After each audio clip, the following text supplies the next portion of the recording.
இன்றைய வேத வார்த்தை ஏசாயா 45 அதிகாரம் 2 வசனம். நான் உனக்கு முன்னே போய் கோணலானவைகளை செவ்வையாக்குவேன். ஆண்டவராக கர்த்தர் சொல்லுகிறார், நான் உனக்கு முன்னே போய் உன்னுடைய கோணலான பாதைகளை செவ்வையாக்குவேன் என்று சொல்லி. நம்மளோட வாழ்க்கையிலே அநேக காரியங்களிலே நம்ம எடுக்கக்கூடிய எல்லா காரியத்திலும் சில தடங்கள் இருக்கலாம்.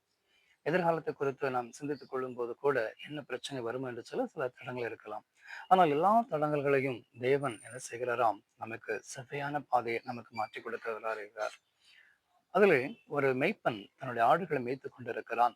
அந்த மேய்ப்பன் ஆடுகளை மேய்த்துக் கொண்டு போகும்போது அவன் என்ன செய்கிறான், அந்த ஆடுகளுக்கு பின்பாக இல்லாமல் அவன் முன்னாக செல்லுகிறான். அவனுடைய போக்கின் நிமித்தமாக எல்லா ஆடுகளும் அவன் என்ன செய்கிறதாம், பின்பற்றி செல்லுகிறது.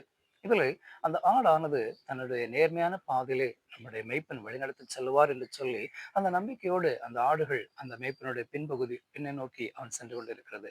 அது அதே மாதிரி நம்முடைய வாழ்க்கையிலும் நம் ஆண்டவராக இயேசு கிறிஸ்து நமக்கு முன்பாக இருக்கிறார்.